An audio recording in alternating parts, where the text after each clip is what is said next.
नमस्कार मित्रों, a very happy good evening to all of you. आपके अपने YouTube channel learn with Pawan sir में आपका जोरदार स्वागत है। आज का टॉपिक है करियर काउंसलिंग। कई बच्चे 10th कर लेते हैं तो सोचते हैं अब बायो ग्रुप से हम पढ़ाई करें या मैथ ग्रुप से पढ़ाई करें, तो उनकी समस्याओं का हल यहाँ पर है। अब 12 कर लिए, अब उसके बाद क्या करें? इंटर पास होने के बाद हम किस क्षेत्र में जाएं? उसके बाद ग्रेजुएट हो गए, उसके बाद हम कहाँ जाएं? उसके बाद पोस्ट ग्रेजुएट है, अब कहाँ जाएं? तो अपने किस क्षेत्र में हम अपना करियर बनाएं, आज देखते हैं। तो ये वीडियो मिस न करिएगा, जरूर देखिएगा। तो मेरे प्यारे भाइयों, आज का टॉपिक है करियर काउंसलिंग। यानी पढ़ाई तो करें, पढ़ाई करने के बाद हमारा अल्टीमेट गोल क्या होना चाहिए? अपना गोल एक सेट करना पड़ता है और उसी दिशा में हमको लगातार अनवरत स्टडी करनी पड़ती है, जिससे बेहतर रिजल्ट मिले। तो देखते हैं। पहला है 10th पास। अगर 12वीं 10वीं आपने पास कर ली है तो हम किस किस एग्जाम की में बैठ सकते हैं, किसका पेपर हम दे सकते हैं? अगर 10th पास है तो क्या हम बैंक में बैठ सकते हैं? मेरे प्यारे दोस्तों, बैंक में 10 पास वालों के लिए कोई जगह नहीं है। बैंक में अगर निकलेगी तो छोटी मोटी जगह निकलेगी, वो भी चपरासी। क्या एसएससी में है? हाँ, एसएससी में है। उसको एमटीएस कहा जाता है, मल्टीटास्किंग स्टाफ, जो एसएससी स्टाफ सिलेक्शन कमीशन करवाता है। और 10 पास वालों को, जितने भी 10 पास हो गए हैं, 18 साल के हो गए हैं, तो वो एमटीएस का पेपर दे सकते हैं। अर्थात लाखों लोग होंगे एग्जामिनेशन में, उनमें से हजारों का सिलेक्शन होता है। इसमें बहुत कड़ी मेहनत की आवश्यकता पड़ती है। हमें कोचिंग में 1-2 साल देना पड़ता है। देने के बाद ही हमें एसएससी जैसे एमटीएस छोटा एग्जाम के लिए क्वालिफाई पढ़ना पड़ता है, जिसमें आपका मैथ आता है। मैथ 50 नंबर का आएगा और रीजनिंग 50 नंबर की आएगी, हिंदी 50 नंबर का आएगा, अंग्रेजी 50 नंबर का आएगा। सॉरी, हिंदी नहीं आती, अंग्रेजी आती 50 नंबर का, और 50 नंबर का जीके और करंट अफेयर आता है। तो हम, हाँ, 10 पास अगर हम हो गए हैं, 18 साल के हो गए हैं, तो एमटीएस का हम एग्जाम दे सकते हैं। रेलवे, हाँ, पहले क्या था कि रेलवे में 10 पास नौकरियां निकलती थी। जो ग्रुप डी का था वो 10 पास ही ले लेता, लेकिन मेरे प्यारे भाइयों, अब ऐसा नहीं है। रेलवे में 10 पास अगर है तो रेलवे का फॉर्म आप नहीं डाल पाएंगे। कम से कम आपको 12th पास करना ही करना होगा।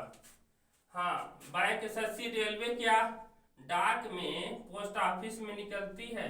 हाँ मेरे प्यारे भाइयों, पोस्ट ऑफिस में जगह निकलती है। हाँ, पोस्ट ऑफिस में जगह निकलती है 10 पास की, और डायरेक्ट मेरिट से सिलेक्शन होता है। अगर आपका मेरिट 90 प्लस है तो आपका सिलेक्शन जरूर ही पोस्ट ऑफिस में हो जाएगा।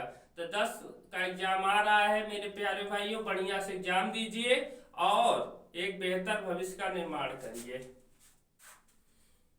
तो बहुत कम अपॉर्चुनिटी है।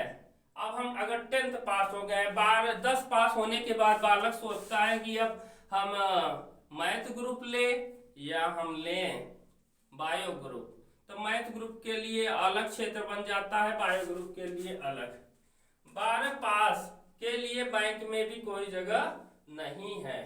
एसएससी का हाँ होता है एग्जामिनेशन, 12 पास है तो एसएससी का एग्जामिनेशन होगा, और वो बहुत टफ एग्जामिनेशन है।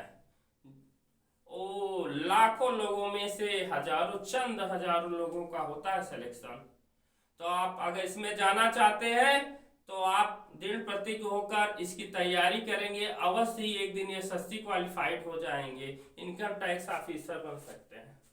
तो रेलवे में हाँ यस, 12 पास है तो रेलवे में जा सकते हैं। किस किस विभाग में जा सकते हैं? यहाँ है ग्रुप डी में। रेलवे की बहुत छोटी नौकरी है ग्रुप डी। हाँ, इसके लिए भी बहुत कंपटीशन हो गया है और ये निकालने के लिए कई लाखों फार्म पड़ता है। इस बार तो लगभग 36 से 40 लाख फार्म पड़ा था, जिसमें से कुछ हजारों का चयन हुआ है। तो ये भी एक टफेस्ट एग्जामिनेशन कहा जाता है और रेलवे का जितना बड़ा एग्जामिनेशन होता है और किसी विभाग का आज तक हुआ नहीं। तो रेलवे में एक बेहतर भविष्य है आपका अगर 12 पास है, चाहे मैथ ग्रुप से हो चाहे बायो ग्रुप से हैं, दोनों लोग दे सकते हैं। हाँ, लेकिन बाध्यता ये है, रेलवे में ये एक चीज है, 18 साल से 40 साल तक लेता है। तो 18 और 40 साल थोड़ा बड़ा है, इसमें अगर अपनी तैयारी कर लेंगे कि अवश्य आपको फायदा मिलेगा।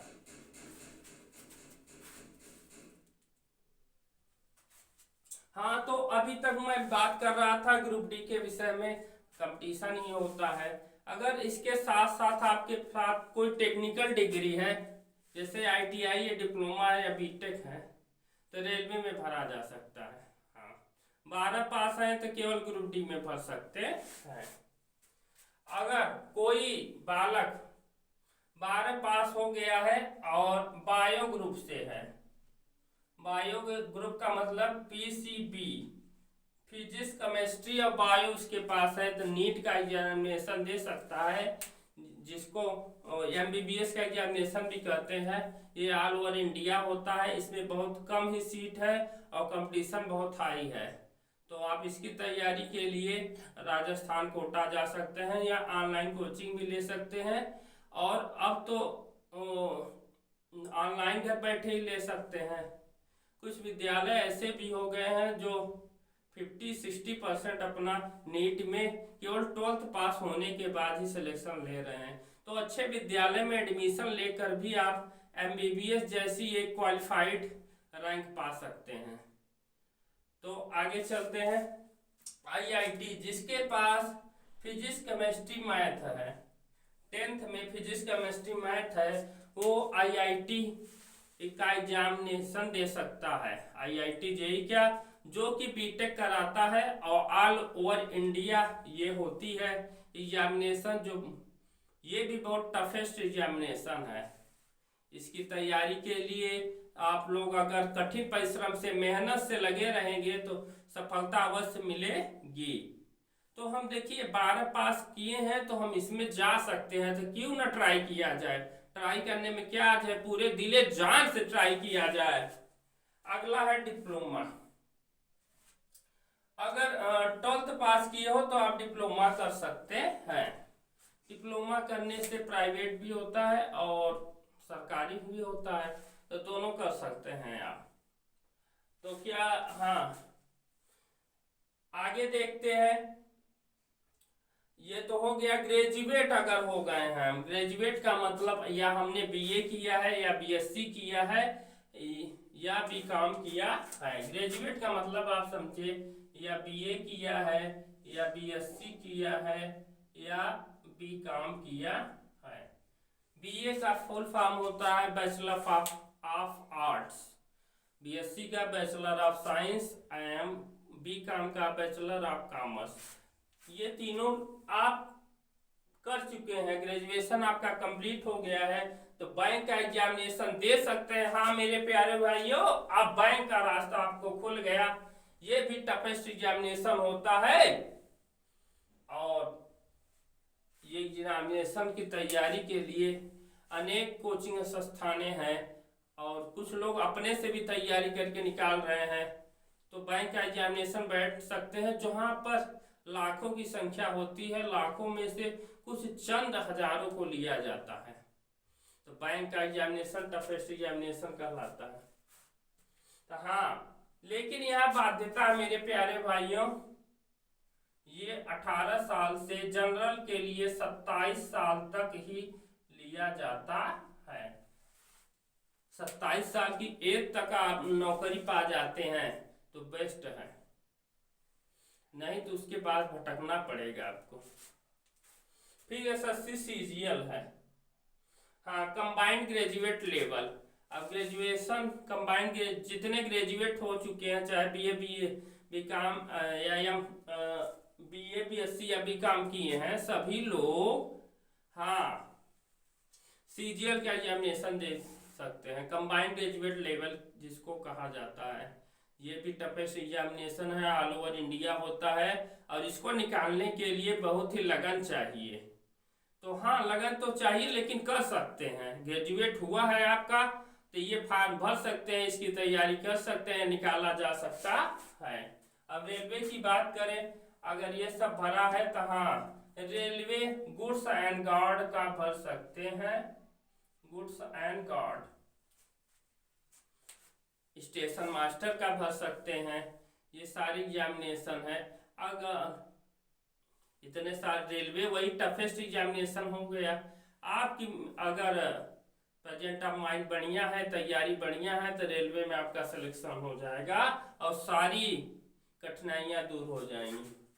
अगला है, क्या लेखपाल कानूनगो का दे सकते हैं? हाँ मेरे प्यारे भाइयों, यूपी अगर जिस राज्य में है उस लेखपाल और कानूनगो का पेपर दे सकते हैं, जो यूपी ट्रिपल एससी करवाती है।